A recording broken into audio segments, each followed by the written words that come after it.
Hello everyone, lecture number 15, and today's topic is widening of the pavement on horizontal curves. So this is a scenario, okay, when you want to provide the extra widening at the horizontal curves. On horizontal curves, especially when they are not very large radii, when the radius is not very large, it is common practice to widen the pavement slightly more than the normal width. The objective of to provide extra widening of pavements on horizontal curves are due to the following reasons. One is, if the automobile such as car, bus, truck or tractor, what has they has the rigid wheelbases.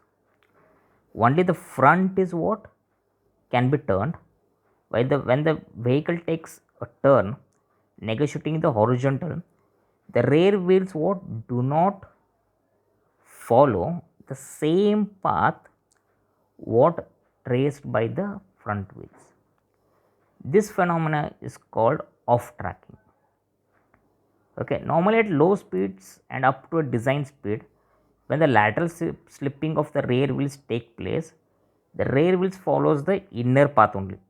This is the width of the road, this takes the inner path, but the front wheels, if you take the front wheels, you are taking the corner, it not follow the same path, they take the inner path compared to that.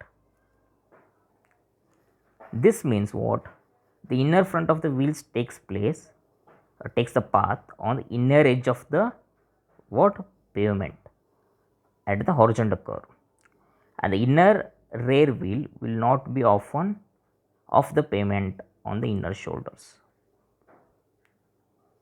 The off tracking depend upon two. One is the length of the wheelbase, and one more is the turning angle or the radius of the horizontal curve negotiating.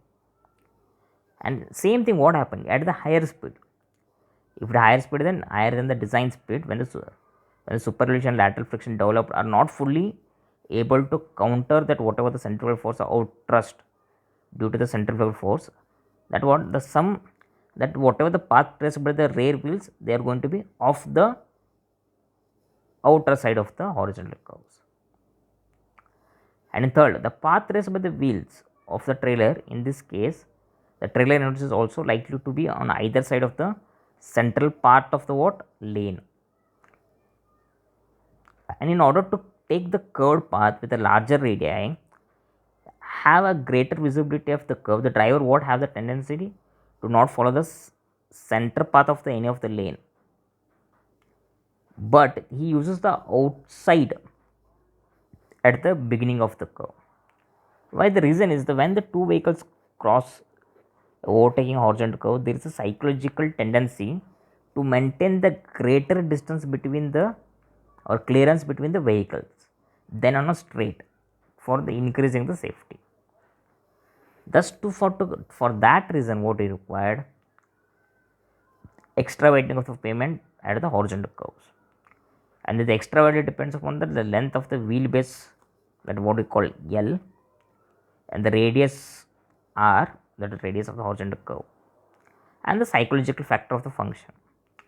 So for that reason, whatever the formula, this is the mechanical widening that is given by the formula n into L square divided by 2R,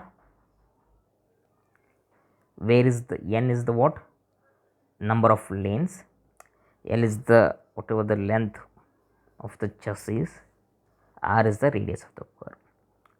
But in case of the psychological widening, whatever is widening, this formula is empirical, that is given directly by V divided by 9.5 root of R. If I add both this formula, I am going to get the extra widening. The extra widening can be given if this is the width of the curve,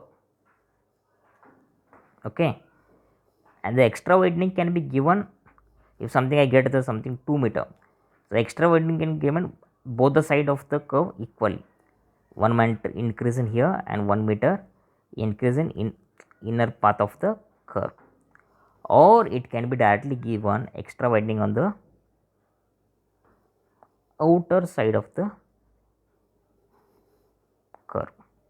directly they can give the 2 meter extra widening at the one side only. Usually it is around 1 meter or 1.5 meter maximum, not 2 meter. But they can provide in any of those two conditions. Either they can provide half of on both the side, or they can increase at the outer side of the curve directly there only. So this is all about the extra one. Let us see one problem on that.